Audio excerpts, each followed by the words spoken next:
The morning sun had barely risen over Monroe, Louisiana, on June 28, 2009, when Harold Jenkins, a retired postal worker, stepped out of his modest home to fetch the newspaper. The quiet hum of cicadas filled the air, a familiar melody in the small, tightly knit community. But as Harold glanced across the street at Sheriff Malcolm Gaines's house, something was off. The front door was ajar, a detail that would have been inconsequential in most homes, but stood out here. Malcolm Gaines, the town's 46-year-old sheriff, was known for his meticulous attention to security. Harold hesitated before approaching the house, his gut telling him something wasn't right. Pushing the door open cautiously, Harold was met with a chaotic scene. The living room was in shambles, overturned furniture, a broken vase, and shards of glass scattered across the floor. Calling out Malcolm's name, he made his way through the disarray, each step quickening his pulse. Then he saw it. In the master bedroom, Malcolm's lifeless body lay sprawled on the floor, a pool of blood spreading beneath him. He had been shot multiple times, once in the chest, once in the head, and a third shot to the groin. The last wound seemed almost symbolic, as if the killer wanted to make a statement. Harold stumbled backward, his shaking hands fumbling for his phone as he called 911. Within minutes, emergency responders arrived, their flashing lights breaking the stillness of the street. The crime scene spoke volumes. This wasn't a random act of violence. This was personal. Monroe was the kind of town where everyone knew everyone. Nestled in northeastern Louisiana, it was a place where Sunday church services were a cornerstone of life, and the sheriff's badge carried weight beyond the confines of law enforcement. For over 2 decades, Malcolm Gaines had been a pillar of the community, a man admired for his leadership and charisma. On the surface, he was the epitome of respectability, a devoted husband to his wife Cyndie, a father to their son Tyler, and a protector of Monroe's citizens. But as the town would soon discover, the sheriff had a dark side. Behind the badge, Malcolm lived a double life, one fueled by secrets and betrayal. His illicit affair with 19-year-old Mandy Brooks, a local waitress, was only the beginning. What started as whispers of infidelity escalated into a scandal that shook the very foundation of his family and the community that idolized him. As investigators dived into Malcolm's life, they uncovered a web of twisted relationships and mounting tensions. Cyndie Gaines, the loyal wife, had spent years enduring her husband's controlling behavior and suspected affairs. Mandy Brooks, shy and naive, had been drawn into Malcolm's world with promises of love and security, only to find herself isolated and pregnant with his child. And then there was Tyler Gaines, Malcolm's 21-year-old son, whose complicated history with Mandy added another layer of betrayal and rage. What unfolded over the next few weeks was a story of power, manipulation, and revenge. A tale that revealed how one man's private sins could spiral into public tragedy, leaving an indelible mark on Monroe. To the people of Monroe, Sheriff Malcolm Gaines was a larger-than-life figure. Standing tall and commanding attention with his broad shoulders and deep, charismatic voice, he had spent over 2 decades serving his community. At 46, Malcolm was not just an enforcer of the law, he was a symbol of stability and justice in the small Louisiana town.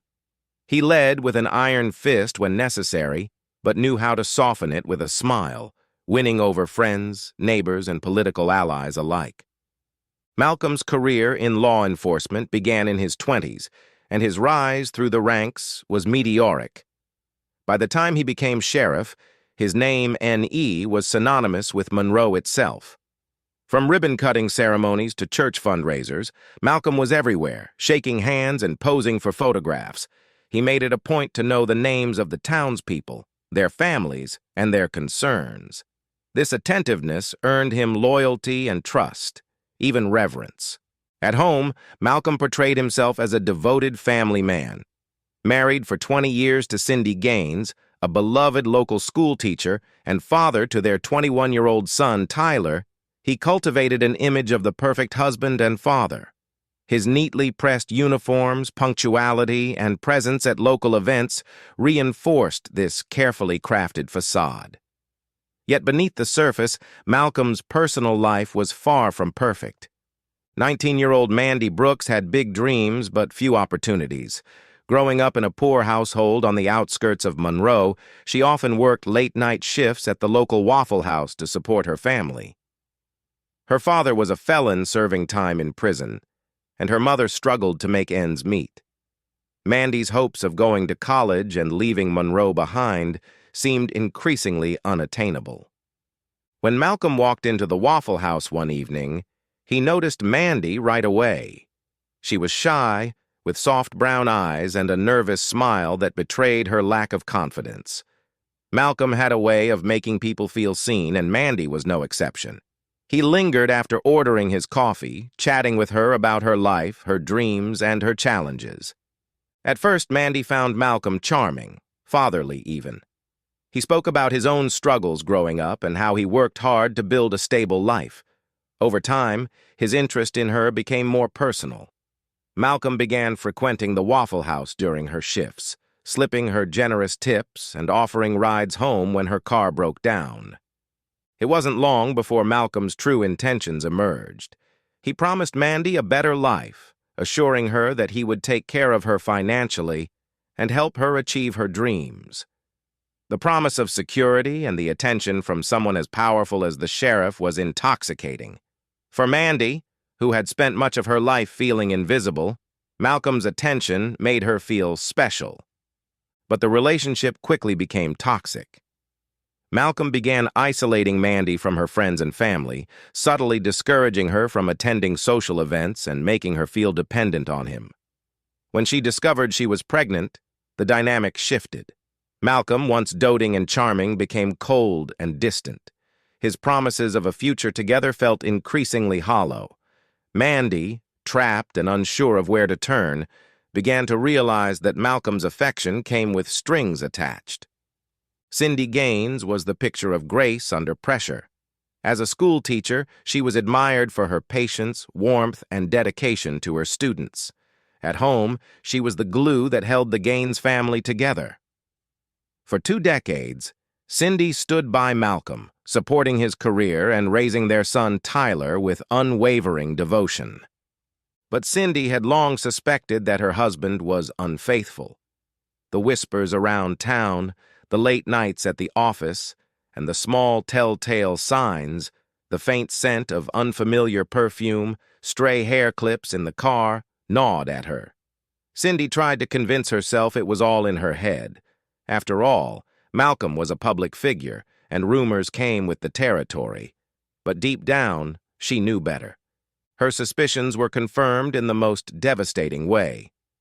4 months before Malcolm's murder, Cyndie came home early from work to find Malcolm in their living room, entangled with Mandy Brooks, a girl barely older than their son. Cyndie froze, disbelief washing over her as she stared at the scene before her. "I couldn't move," Cyndie would later tell investigators. "It was like the floor had disappeared beneath me." When Cyndie confronted Malcolm, his response was cold and dismissive. "It's just sex," he said. "It doesn't mean anything." But to Cyndie, it meant everything. The betrayal cut deeper than words could express. The humiliation only worsened when Cyndie overheard Malcolm on the phone one night discussing Mandy's pregnancy. The man she had loved and trusted was not only unfaithful, but about to father a child with a girl young enough to be their son's girlfriend. For Cyndie, it was the ultimate betrayal. Years of emotional abuse and manipulation bubbled to the surface. Malcolm's controlling nature had always been a shadow over their marriage, but Cyndie had tolerated it for the sake of their family and reputation. Now, the facade was shattered. Cyndie was consumed by anger and humiliation, not just for herself, but for the years she had spent in the shadow of a man who had manipulated and deceived her. As Malcolm's double life unraveled, the carefully curated image he had spent years building began to crumble. The sheriff's secrets were no longer confined to whispers. They were seeping into every corner of Monroe, laying bare the cracks in a life built on lies. For Malcolm, Cyndie, and Mandy, the stage was set for a confrontation that would leave no one unscathed. The positive pregnancy test changed everything. For Mandy Brooks, it wasn't just two pink lines, it was the symbol of a future she hadn't planned and a problem she couldn't escape. At first, she tried to convince herself that Malcolm would be supportive. After all, he was the one who had promised her a better life, a chance to leave behind the endless grind of late-night shifts at the Waffle House. But when Mandy nervously told him the news, his reaction stunned her. Malcolm's face, once full of charm and reassurance, hardened. His voice was sharp and dismissive. "You need to take care of it," he said coldly, making it clear that this pregnancy was an inconvenience, not a new chapter in their relationship. Mandy protested, tears welling up as she tried to explain her fears and hopes. But Malcolm cut her off, his words slicing through her naivety. "You don't understand what this could do to me," he snapped, "to my career, to my family." From that moment, Malcolm withdrew. His once frequent visits to the Waffle House stopped. The calls and texts that had been constant dwindled to nothing. Mandy was left to navigate her growing anxiety alone. Isolated from her friends and family, and without Malcolm's support, she felt trapped. The sheriff's promises of stability and care now seemed like cruel lies. For Cyndie Gaines, the pregnancy news was the final insult in a marriage riddled with betrayal. Learning that the man she had devoted her life to was expecting a child with a teenager, barely older than their own son, Tyler, was a humiliation she couldn't bear.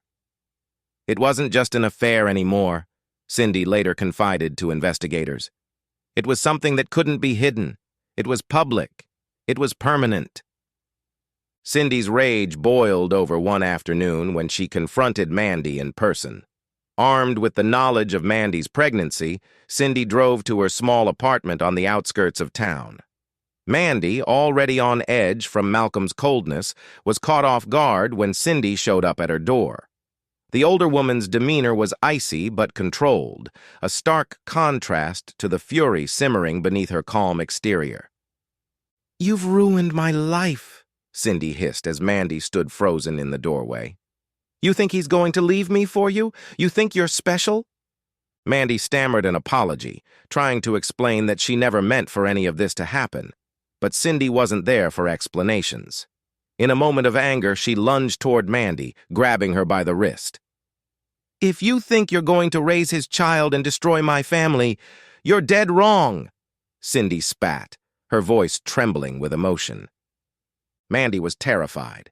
She managed to pull free and slam the door, locking it as Cyndie banged on it from the other side. The confrontation left Mandy shaken and desperate. She began avoiding Cyndie and Malcolm, but her isolation deepened, and her fear only grew. For Malcolm, Cyndie's wrath became unbearable. Their arguments grew more heated, with Cyndie refusing to let him evade responsibility. "You've turned me into a joke," she screamed one night, her voice echoing through their home. Malcolm dismissed her anger, blaming her for overreacting and insisting that everything would blow over. But Cyndie was no longer the docile, forgiving wife. She was a woman on the edge, and her fury was building toward a breaking point. In the shadow of this chaos stood Tyler Gaines, Malcolm and Cyndie's 21-year-old son. Tyler had always had a complicated relationship with his father. While he respected Malcolm's authority and success, he resented the sheriff's controlling nature and emotional distance. Their bond had become even more strained after Tyler dropped out of college, a decision Malcolm never let him forget. Tyler had dated Mandy briefly the year before her affair with Malcolm began. Their relationship had been tumultuous, marked by Tyler's quick temper and infidelity. Still, Mandy had cared for him deeply, even dreaming of a future together before their eventual breakup. When Tyler learned that Mandy had not only moved on, but had done so with his father, he felt a mix of humiliation, anger, and betrayal. "He took everything from me," Tyler confided to a friend after the truth came out. "First, he controls my life, And now he takes the one person I thought cared about me. Tyler's frustration simmered, and his anger often erupted in destructive ways. One evening, after hearing rumors about Mandy's pregnancy, he stormed out of a local bar and confronted Malcolm at home. "You're a liar and a cheat," he shouted, his fists clenched. "You don't care about anyone but yourself." Malcolm dismissed his son's accusations, warning him to stay out of his business.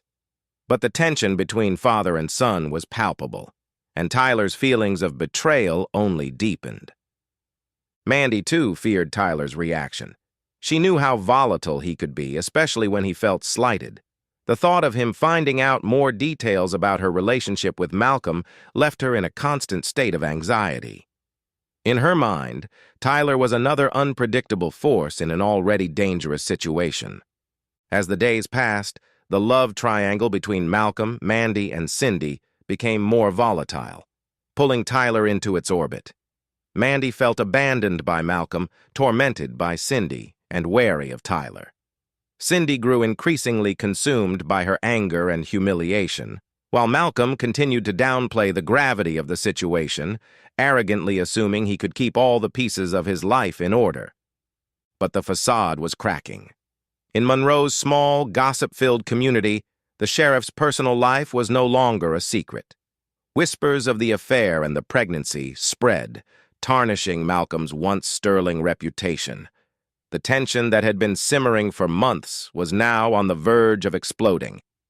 Each of them, Cyndie, Mandy, and Tyler, had reached their limit. The weight of betrayal, humiliation, and manipulation pressed down on them, driving them toward a collision that would leave the entire town reeling. The morning of June 28, 2009, began like any other in Monroe, Louisiana, with the soft hum of cicadas and the golden glow of the rising sun. But the peace was shattered when Harold Jenkins, a retired postal worker, discovered Sheriff Malcolm Gaines's lifeless body in his home. Harold had noticed Malcolm's front door ajar, an unsettling sight for a man known for his strict sense of security. Stepping inside, Harold found himself in a scene that would haunt him for the rest of his life. The living room was a mess, cushions strewn about, furniture overturned, and shards of broken glass glinting on the floor. As Harold moved cautiously through the house, calling Malcolm's name, he noticed signs of a struggle. When he reached the master bedroom, his breath caught in his throat. There, sprawled on the floor, lay Malcolm, a pool of blood beneath him. Malcolm had been shot 3 times, once in the chest, once in the head, and a third shot to his groin. Blood spatter coated the walls, and his service revolver lay discarded near his body. The wounds were a grim testament to the killer's intent. The shots to the chest and head suggested precision and resolve, while the wound to the groin sent a chillingly symbolic message, a deliberate strike against his masculinity, likely fueled by personal rage. Detective Maria Tillman arrived on the scene within an hour of Harold's 911 call. A 15-year veteran of the Monroe Police Department, Tillman was known for her no-nonsense approach and sharp investigative instincts. As she surveyed the chaotic crime scene, she noted the overturned furniture and shattered glass, which pointed to a violent confrontation. Yet, there were no signs of forced entry. This suggested that Malcolm had known his attacker and likely let them into the house willingly. The service revolver lying near Malcolm's body immediately caught Tillman's attention. Forensic analysis would later confirm it as the murder weapon. Its presence indicated that the killer had intimate knowledge of Malcolm's routines and possessions, further pointing to someone close to him. Tillman methodically examined the room, directing her team to photograph the blood spatter patterns and collect every piece of evidence, from the shards of glass to the fingerprints smudged on the furniture. The wound to the groin stood out to her as a key clue. "This isn't just a murder," she told her team. "This is a message. Whoever did this wanted to humiliate him." As the forensics team combed the house, Tillman began piecing together a rough timeline of events. The struggle indicated that Malcolm had likely been attacked late at night, or in the early hours of the morning. The absence of stolen items ruled out robbery as a motive, and the nature of the wounds pointed to a deeply personal crime. It didn't take long for Malcolm's carefully hidden personal life to bubble to the surface. Within hours, whispers about his affair with Mandy Brooks and the tension in his marriage to Cyndie Gaines reached the detectives' ears. What had initially seemed like a straightforward murder investigation was quickly becoming a tangled web of betrayal, manipulation, and emotional chaos. Cyndie was the first person Detective Tillman questioned. Calm and composed on the surface, Cyndie recounted her turbulent marriage and Malcolm's infidelities with an almost clinical detachment. She spoke of the years of emotional abuse, the humiliation of discovering his affair with a teenager, and the crushing blow of learning about Mandy's pregnancy. "I stayed for my son," she told Tillman, her voice devoid of emotion. "But that doesn't mean I didn't hate him for what he did to me." Cyndie's anger and betrayal made her an obvious suspect. Her motive was clear: years of being disrespected and manipulated by a man she once loved, culminating in a public humiliation she couldn't bear. But Cyndie denied any involvement in Malcolm's death, insisting that while she hated what he had done, she hadn't killed him. Still, her demeanor and history of confrontations with Malcolm raised red flags for Tillman. Mandy Brooks, the manipulated mistress. Mandy's involvement with Malcolm painted her as both a victim and a suspect. During her interview, the 19-year-old waitress was visibly shaken, her hands trembling as she recounted her relationship with the sheriff. She admitted that Malcolm had promised her a future but had abandoned her when she needed him most. "He was angry when I told him I was pregnant," she said, tears streaming down her face. "He said I was ruining his life." Mandy's fear of Malcolm was palpable. She revealed how he had manipulated her, isolated her from her loved ones, and even threatened her family if she exposed their affair. But despite her vulnerability, Tillman couldn't ignore the possibility that Mandy had reached her breaking point. A young woman abandoned, scared, and humiliated could easily be driven to violence, especially if she felt she had no way out. Tyler Gaines, the furious son. The final piece of the puzzle was Tyler Gaines, Malcolm and Cyndie's 21-year-old son. Tyler's turbulent relationship with his father had worsened after learning about the affair between Malcolm and Mandy, his ex-girlfriend. When Tillman questioned him, his hostility was evident. "He ruined everything," Tyler spat, his fists clenched. "He didn't care about me or anyone else." Tyler's resentment toward his father and his history of violent outbursts made him a strong suspect. Friends reported that Tyler had been enraged upon hearing rumors of Mandy's pregnancy, storming out of a bar and muttering about fixing it. Tillman noted his volatile demeanor during the interview, but Tyler denied any involvement in Malcolm's death, claiming he was home alone at the time of the murder. As Detective Tillman dug deeper, the dynamics between Cyndie, Mandy, and Tyler began to take shape.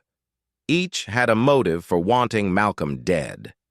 Cyndie's rage over years of betrayal, Mandy's desperation to escape his control, and Tyler's feelings of humiliation and abandonment painted a picture of emotional chaos. Yet, there was something about Cyndie's calm composure that lingered in Tillman's mind. The crime scene's lack of forced entry and the use of Malcolm's own service revolver pointed to someone intimately familiar with his life. And the symbolic groin wound? That screamed personal vengeance. Slowly but surely, Tillman's instincts began to zero in on the woman who had the most to lose and the most to gain from Malcolm's death. Cyndie Gaines's life had become a storm of humiliation, betrayal, and simmering anger. For years, she had endured Malcolm's controlling behavior and suspected infidelities, staying in the marriage to protect their son and maintain the image of a perfect family. But the discovery of his affair with Mandy Brooks and the knowledge that Mandy was carrying his child pushed Cyndie to the edge. On the night of June 27, 2009, Cyndie confronted Malcolm one last time. The argument began in the living room, where she accused him of destroying their family and publicly humiliating her. Malcolm dismissed her accusations, as he had so many times before, brushing off her anger with a cold wave of his hand.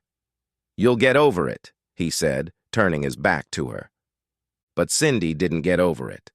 In her mind, years of manipulation, deceit, and emotional abuse flashed before her eyes.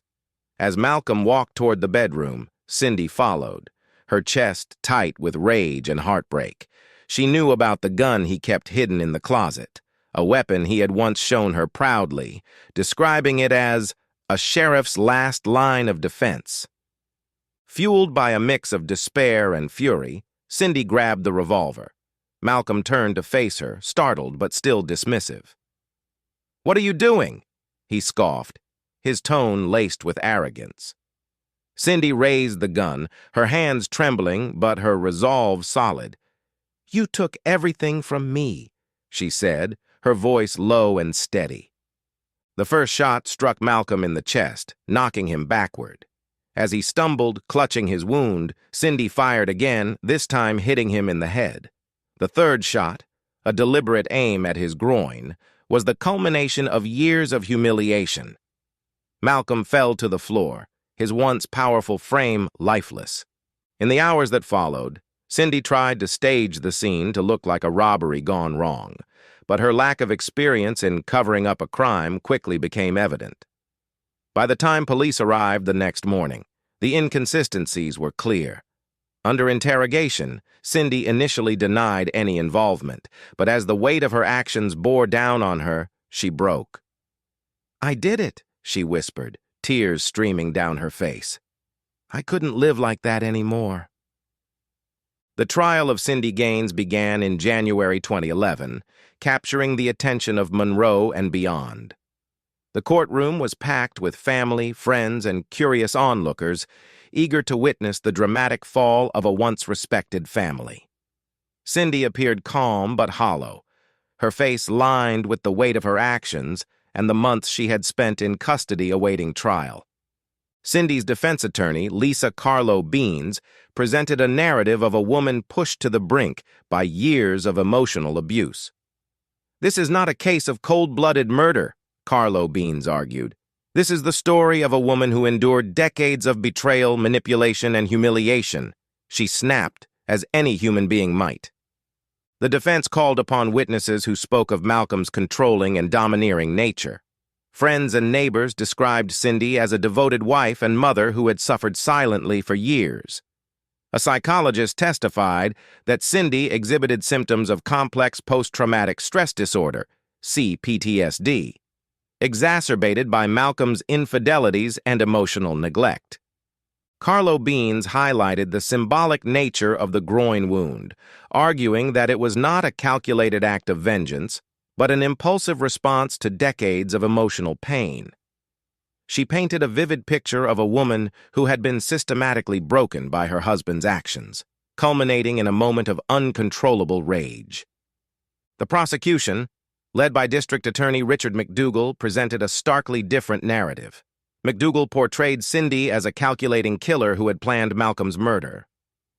"She had every opportunity to leave," McDougall declared during his opening statement. "Instead, she chose to kill. This was not an act of desperation. It was premeditated." The prosecution pointed to Cyndie's attempt to stage the crime scene as evidence of her intent to cover up the murder.